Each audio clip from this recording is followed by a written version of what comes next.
बिस्मिल्लाहिर्रहमानिर्रहीम, अस्सलाम वालेकुम। कैसे हैं तमाम दोस्त। अच्छा, आज मैं बात करूंगा सरसों के हवाले से कि मैं अपनी फ़सल को कौन सी फ़र्टिलाइज़र दी है या अब देने लगा हूँ और क्यों देने लगा हूँ। तो मेरी फ़सल अल्हम्दुलिल्लाह 66 दिन की हो चुकी है, 66 दिन की हो चुकी है। तो पहले पानी पर जो मैंने इसको दिया था वो मैंने इसको ज़िंक के साथ सल्फ़र और यूरिया दिया था। तो दूसरे पानी पर इसको मैं पोटाश, सल्फ़र और गवारा खाद देने लगा हूँ। क्योंकि फ़सल अब अपना कद मुकम्मल कर चुकी है। इस टाइम अब हमें अपनी फ़सल को मज़ीद बड़ा करने के बजाय उसके फल के ऊपर सोचना चाहिए, फल के बारे में सोचना चाहिए कि वो कौन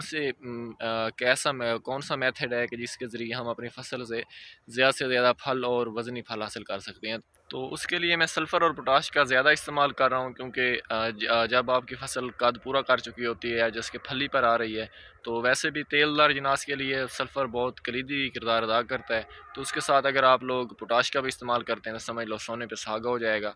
तो इस टाइम आपको जब तीसरा पानी भी कम ज़रूरत होगी, मीन कि अगर वो ज़रूरत हो भी सही, तो उस टाइम आपको खाली पानी लगाना चाहिए। अगर आप चौथा पानी भी लगाना चाह रहे हैं अपनी फ़सल को ज़मीनी हालात को देखते हुए, तो फिर भी आपको चाहिए कि आप लोग खाली पानी लगाएँ। कोशिश करेंगे जो आप लोग पहले 2 पानी लगा रहे हैं, अपना राया, सरसों या फिर कनोला हो, तो उसके लिए जो जितना भी उसका फर्टिलाइज़र प्लान है, आप लोगों ने उसके लिए मुकम्मल तौर पर पहले 2 पानों में ख़त्म कर लेना है, कंप्लीट कर लेना है। तो उम्मीद करता हूँ कि आपको मेरी वीडियो अच्छी लगी होगी।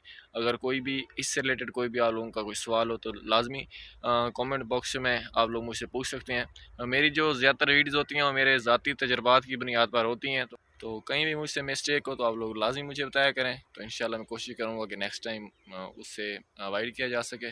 तो इंशाल्लाह फिर मिलते हैं एक नई वीडियो के साथ। प्लांट से रिलेटेड, एग्रीकल्चर से रिलेटेड जितनी भी वीडियोज़ होंगी वो आपको मेरे चैनल से मिलेंगी।